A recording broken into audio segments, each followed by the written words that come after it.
అందరికీ నమస్కారం. నేటి పాఠంలో మనం భద్రతా ప్రమాణాలు, ప్రోటోకాల్స్, ప్రథమ చికిత్స గురించి కవర్ చేస్తాం మరియు వృత్తిపరమైన ప్రమాదాలు సంభవించినప్పుడు తీసుకోవలసిన జాగ్రత్తల గురించి మనం తెలుసుకుందాం.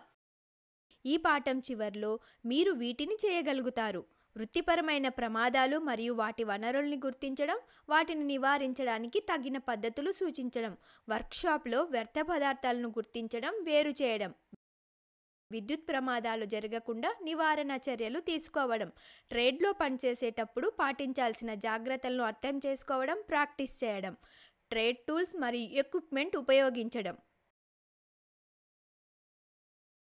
వివిధ రకాల వృత్తిపరమైన ప్రమాదాలు మరియు వాటి మూలాలను మనం ఇప్పుడు చూద్దాం. వృత్తిపరమైన ప్రమాదం: చెవుడు, శబ్దం, పేలుడు పదార్థాల వల్ల వస్తుంది. గాయం: పేలుడు పదార్థాలు నియంత్రణలో లేని పరికరం, ఎర్తింగ్ లేకపోవడం, సరైన నిర్వహణ లేని హౌస్ కీపింగ్. అనారోగ్యం: వైరస్ మరియు ధూమపానం. 4 కేటగిరీల్లో ఒకదానికి వచ్చే భద్రతా చిహ్నాలను మనం గుర్తిద్దాం మరియు అర్థం చేసుకుందాం. నిషేధం, హెచ్చరిక, తప్పనిసరి, అత్యవసరం. నిషేధ చిహ్నాలు ఎరుపు రంగులో ఉంటాయి మరియు కొన్ని పరిస్థితుల్లో కొన్ని కార్యకలాపాలను నిరోధించడానికి ఉపయోగిస్తారు. ఇక్కడ కొన్ని ఉదాహరణలు ఉన్నాయి: ధూమపానం వద్దు, మండే వస్తువులకు దూరంగా ఉండండి, నీటితో ఆర్పవద్దు, లోనికి ప్రవేశించవద్దు. హెచ్చరిక సంకేతాలు పసుపు రంగులో ఉంటే సంభావ్యత ప్రమాదం ఇవి సూచిస్తాయి. ప్రమాదం లేదా విషపూరితం, హై వోల్టేజ్, సాధారణ హెచ్చరిక, మండే స్వభావం కలిగిన పదార్థం. తప్పనిసరి గుర్తులు నీలం రంగులో ఉంటాయి, సురక్షితంగా ఉండటానికి ఏం చేయాలో సూచిస్తాయి. ఉదాహరణకి, భద్రతా గ్లౌజులు ధరించండి, భద్రతా గాగుల్ని ధరించండి, సేఫ్టీ హెల్మెట్ ధరించండి, చెవి మఫ్లు ధరించండి. ఎమర్జెన్సీ చిహ్నాలు ఆకుపచ్చ రంగులో ఉంటాయి మరియు అత్యవసర సంబంధిత సౌకర్యాల యొక్క సమీప స్థానం లేదా దిశలను సూచించడానికి ఉపయోగపడతాయి. ప్రథమ చికిత్స: అత్యవసర నిష్క్రమణకు దిశానిర్దేశం, అత్యవసర టెలిఫోన్, తాగునీరు. ఇప్పుడు మనం వర్క్షాప్ నుంచి వ్యర్థ పదార్థాలను గుర్తించడం మరియు వేరు చేయడం నేర్చుకుంటాం. కాటన్ వ్యర్థ పదార్థాలను వేరు చేసి ప్రత్యేక డబ్బాలో నిల్వ చేయాలి. చేతి బట్టలు మరియు బ్రష్లు, ఉపయోగించిన చిప్లను సేకరించి చిప్స్ను చేతులతో హ్యాండిల్ చేయవద్దు. వేరువేరు మెటల్ చిప్లు ఉండవచ్చు కాబట్టి వాటిని మెటల్ ప్రకారం వేరు చేసి వాటిని ప్రత్యేక డబ్బాల్లో నిల్వ చేయండి. ఆయిల్ ఒలికిపోయినట్లయితే నేలను శుభ్రం చేయండి. వృత్తిపరమైన ప్రమాదాలను తప్పించడం కొరకు మనం ఇప్పుడు గుర్తించడం మరియు తగిన పరిష్కారాలను సూచించడంపై దృష్టి సారిద్దాం.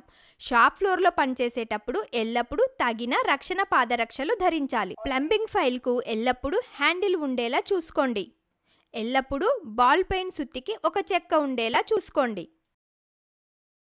జేబులో ఓపెన్ టూల్ లేకుండా చూసుకోవాలి.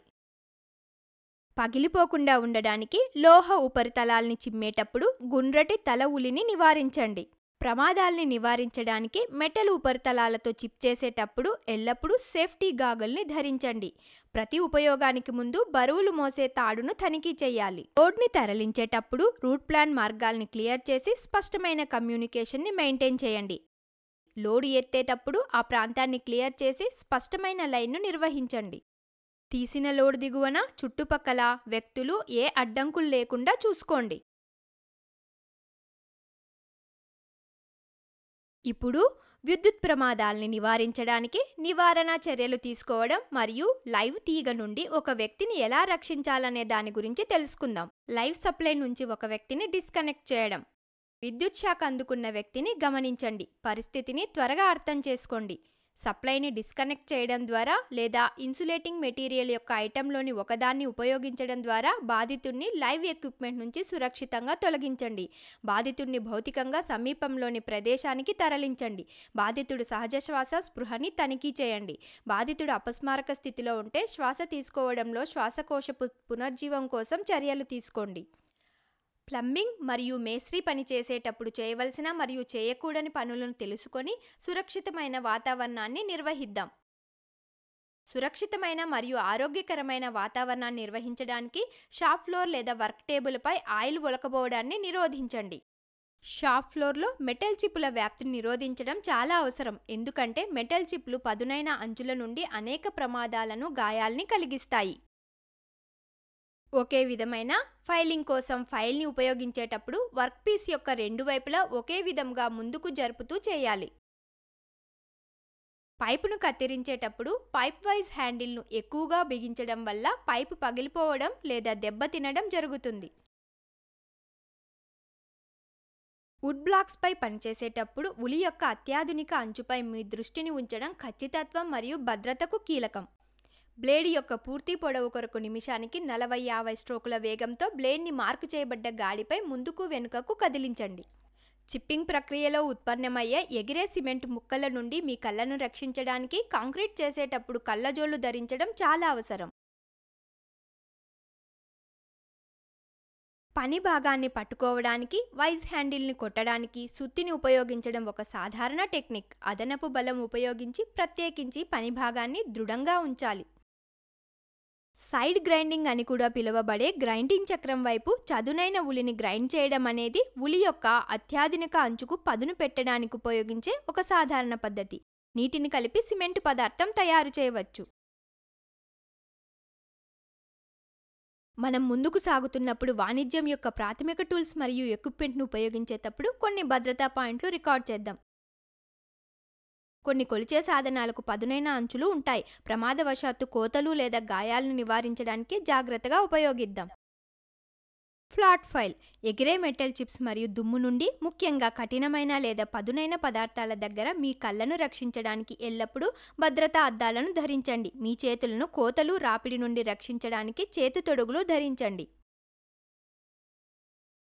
ప్రిక్ పించ్ ఎగిరే శిథిలాలు లేదా లోహ ముక్కల నుండి మీ కళ్ళను రక్షించడానికి ఎల్లప్పుడూ భద్రతా అద్దాలు లేదా కళ్ళజోళ్లు వంటి తగిన PEలను ధరించండి.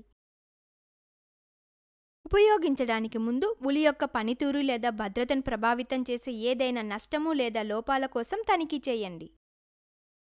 డ్రిల్ బిట్ ఎగిరే శిథిలాలు మరియు దుమ్ము నుండి మీ కళ్ళను రక్షించడానికి ఎల్లప్పుడూ భద్రతా అద్దాలను ధరించండి. చేతి తొడుగులు మీ చేతి కోతలు, రాపిడి నుండి రక్షించగలవు, ముఖ్యమైన కఠినమైన లేదా పదార్థాలను డ్రిల్లింగ్ చేసేటప్పుడు.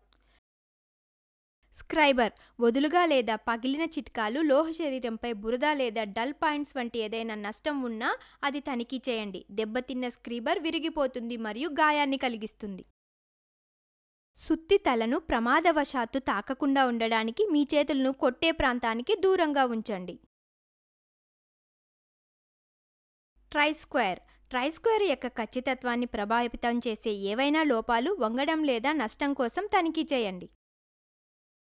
బెంచ్ వైస్ హ్యాండిల్ను ఆపరేట్ చేసేటప్పుడు చేతివేళ్లు చిక్కుకోకుండా జాగ్రత్త వహించండి. గాయాల్ని నిరోధించడం కొరకు చేతులను వైస్ మెకానిజం మరియు హ్యాండిల్ యొక్క మార్గం నుండి దూరంగా ఉంచండి. చేయడం మరియు డైస్లను ఉపయోగించేటప్పుడు స్లిప్లు లేదా అస్థిరతని నివారించడానికి స్థిరమైన మరియు చదునైన ఉపరితలంపై పనిచేయండి. పైప్ వైజ్ కత్తిరించడం, ఫైలింగ్ చేయడం మొదలైన వాటిలో కంపనాన్ని నిరోధించడం కొరకు వైజ్లోని వర్క్ పీస్ని వీలైనంత దగ్గరగా ఉంచండి. పైప్ రెంచ్ని తిప్పేటప్పుడు అధిక బలం జారడం మరియు గాయానికి దారితీస్తుంది. బేసిక్ రెంచ్ ఉపయోగిస్తున్నప్పుడు బలాన్ని వర్తింపచేయడం క్రమంగా మెరుగైన నియంత్రణను అనుమతిస్తుంది, ప్రమాదాన్ని తగ్గిస్తుంది. జంపర్ మీరు డ్రిల్లింగ్ చేస్తున్న ప్రాంతంలో విద్యుత్ తీగలు, పైపులు లేదా ఇతర ప్రమాదాలు లేకుండా చూసుకోండి. బ్లాక్ ట్రోవెల్ ప్రమాదవశాత్తు కోతలు లేదా గాయాలను నివారించడానికి ట్రోవెల్ బ్లేడ్ యొక్క పదునైన అంచులకు తగలకుండా చూసుకోండి. పునశ్చరణ ఈ పాఠం చివరిలో వీటిని నేర్చుకున్నాం. వృత్తిపరమైన ప్రమాదాలు మరియు వాటి సంభావ్య వనరులను గుర్తించడం, వాటిని నివారించడానికి తగిన పద్ధతులు ఉపయోగించడం, వర్క్షాప్లో వ్యర్థ పదార్థాలను గుర్తించడం, వేరు చేయడం, విద్యుత్ ప్రమాదాలు జరగకుండా నివారణ చర్యలు తీసుకోవడం, ట్రెడ్లో పనిచేసేటప్పుడు పాటించాల్సిన జాగ్రత్తలు అర్థం చేసుకోవడం, ప్రాక్టీస్ చేయడం, ట్రెడ్ టూల్స్ మరియు ఎక్విప్మెంట్ ఉపయోగించేటప్పుడు భద్రతా పాయింట్లను రికార్డు చేయడం. దీనిపై మీకు స్పష్టమైన అవగాహన ఉందని ఆశిస్తున్నాను. మీ అందరికీ ధన్యవాదాలు.